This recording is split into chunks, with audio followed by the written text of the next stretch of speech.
Hi Instagram, and welcome back to another video of the Millennial Fuck Up. In today's video, I would really like to talk about, living alone. I feel like a lot of us don't have that opportunity to live all by yourself, or you're forced to live with someone, or you end up having a family, so of course you have to move or do something. And so today I would really like to talk about that. And I'm sorry about the lighting. I have really high ceilings, so I have to have someone come to my house and have them fix that, because my ceilings are really high. So my house does have really high ceilings, so I of course need someone with a super long ladder to change light bulbs and stuff like that. So hopefully they can come by tomorrow, or if not, whatever day that is available for me. So, and to be honest with you, I have no idea to talk about. I guess there's a lot of things that I can talk about, but I feel like I would like a lot of my viewers to ask me questions. But living alone is a whole different ballgame, meaning that you can do whatever you want. And what I mean by that is you can sleep in, you can wash your dishes, you can mop your floors, you can clean your bathroom whenever you want, you can make your bed whenever you want, or you can leave clothes everywhere and not have to worry about that stuff. So it's really nice. But, the financial side of it, it's I wouldn't say stressful. Actually, I am going to say it's stressful because it's only on one income, on a one person that you're depending on that. Because I do have various streams of income, but what I'm trying to get at is that you only have one person helping you pay for that, and that's yourself. Unlike other people who have roommates, I hear a lot of people, I have another roommate, or I have two other roommates, so you're dividing that into three. Or if you're living with your boyfriend, I know a lot of friends that I have, and they live with their boyfriends and they do split the rent. So that's a lot of help. But with me, I don't get a lot of help because it's only me, you know what I mean? And so, so that's the income part. But I did not realize how much responsibility it is to have a home. I'm not gonna lie to you. So when I was in California living with my parents, because they do live in a different state, but when I was with my parents, I did not cook, I did not clean, I did not do laundry, I did not do absolutely anything. The only thing that I had to do was go to work, go to school, and that was it. And so living on your own, for sure you have to cook, because you will notice very quickly that eating out is so expensive. And if you guys eat out, that is so amazing on your part. I can eat out, but it's just that it adds up so quickly that I decide to make my own food, because I remember for 2 weeks that I was still living with my aunt and my uncle, and I was getting my apartment ready and everything. And I remember for those 2 weeks, because I would never cook at their house, because, situations. But I remember that those 2 weeks that I was living with them, meanwhile I was getting my apartment, I remember I spent almost over $200 that week, because every single day I ate out, and I'm not buying cheap meals that McDonald's, where it's just one meal and you can eat it all in one sitting and then a couple hours have to eat again. No, I would always try to purchase my food for lunchtime and make sure I had it for dinner, or if not, for the following day, so that I wouldn't have to go buy some more food. Well, it only worked for a certain amount of time, but I remember spending over $200 just those 2 weeks eating out. So so I really don't want to spend an extra $200 when I can make food at home. But it was most definitely a challenge, because I did not know how to cook. The only thing I knew how to cook was maybe rice, But I'm not gonna lie to you guys, I did burn a couple times, cup of noodles, when I was younger, because I would forget to put water or something like that, you know what I mean?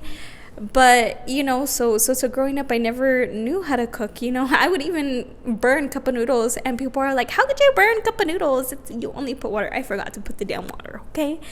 So, which of course it all happens. I mean, if it doesn't happen to you, then I applaud you, because you're maybe the smartest person in the world. But unfortunately, that did happen to me, not just once, not twice, but 3 times. And I'm not afraid to admit it. We all make mistakes, and unfortunately I made that mistake 3 times, when there's other mistakes that we all make multiple times, but we don't see that. We only look at other people's mistakes, I guess. And so, but now finally, I'm getting the hang of it. There is still a lot of food that I'm not, comfortable with, or, I'm very afraid of. But, I'm so happy that I have expanded my horizons. Like, I cook salmon because I love salmon. I love shrimp. I do love seafood. So that's like mainly the source of my food. But like protein, I mean like shrimp, salmon, chicken, most definitely chicken. I noticed that back home, I would love to eat red meat. But as soon as I started living on my own, red meat just started not to sit well with me. So that was a really big change. That, like I rarely touch red meat. Like I eat chicken, so which is white meat. But other than that, I won't go to steaks or anything red meat, pork chops, anything like that. Unless I'm getting it at a restaurant, or if not, I'm eating it at home, but not here in my own home. When I say home, I mean home with my parents. In my home here, where I'm at, I don't eat red meat, but for sure, like restaurants and with my parents, I do eat red meat. And also with laundry. Gosh, I did not realize how hard laundry is, or how important it is to divide the colors and stuff like that, or to wash delicates. It is such a different ballgame that I did not understand, and I most definitely took for granted. But one thing is that for sure, I really wish I had my mom's washing skills, because my mom's white clothes are so white. They always stay white. They never stain, whatever it is. But when I wash my white clothes, holy cow, I feel like I have to bag them and ship them to my mom so she can wash them. Because I am telling you, every single time I wash white clothes, they're all stained. And that's why I don't buy white clothes anymore, for that reason, because they all come out stained. The downy stains really bad, and I didn't even know that until I started washing. So downy stains really bad, and and I didn't realize how good white vinegar is for your clothes, especially for your interior clothes, not your exterior, but your interior. It gets rid of a lot of bacteria and stuff like that. Baking soda also helps with your interior clothes. So I do wash a lot of my interior clothes with white vinegar and, baking soda. So it really helps, with infections or, growly stuff.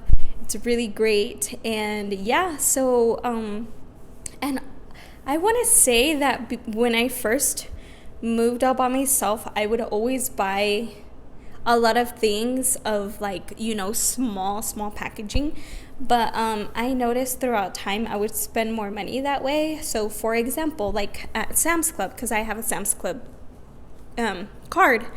At Sam's, there used to be like a really good sale with Tide Pods, and it was like 168 little packs for like only $30.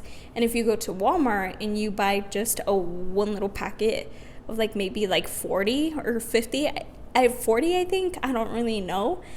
And that would cost you like $5, or no, not $5, but those would cost you like quite a bit. And so I just feel like I would prefer to buy, bulks of, things that won't go bad really soon. And so that's what I did. Toilet toilet paper, I for sure buy like the big bags of toilet paper, because like I don't want to be consistently buying, you know, the small packs. Gosh, there are so many things. Like baking soda for sure is garlic. Oh, and I want to talk about garlic. I don't know why, but I really want to talk about garlic.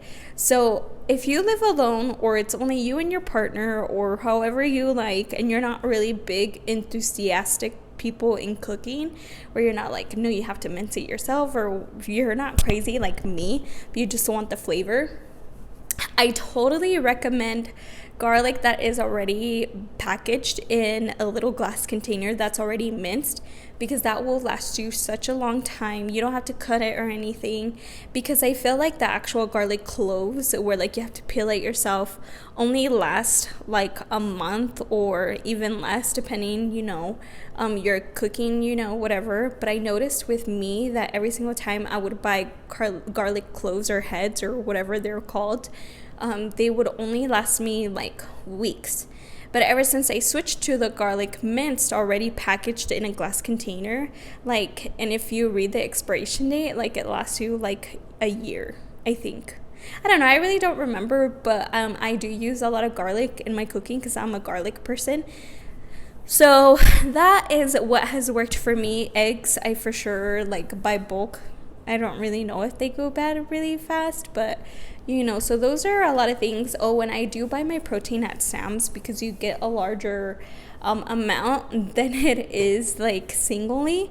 Because I remember I would go to like a grocery store and I would ask, oh, for a pound, and it would be like $8 or something like that for a pound. And at Sam's you could get 3 pounds for only $16, and it's the jumbo one that has the skin, because I feel like with the skin it has more flavor. And I also get my chicken at Sam's too, because it's very cheap. There's a lot of breasts, and I feel like there's about like more than 8 breasts that come in that package, and it's only like $10.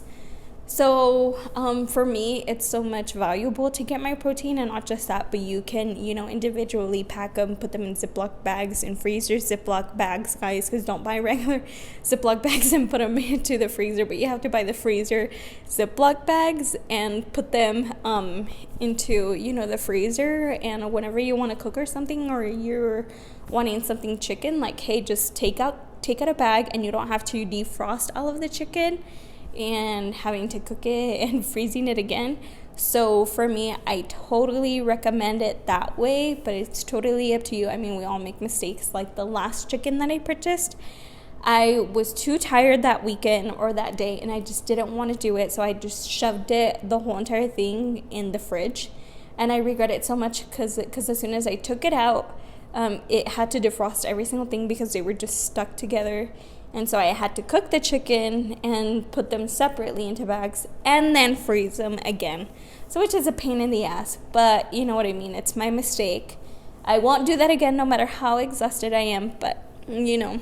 So I think that's going to be the end of this video. I don't want my videos to run a little bit longer than 15 minutes, because I know a couple times I've had run it more than 15 minutes. But if you guys have any questions for me, I will try to make up some more, you know, stories about living alone and the importance of, you know, of anything living alone. Or if you have any questions, I am here, and I can't wait to see you guys soon. All right, thank you. Bye.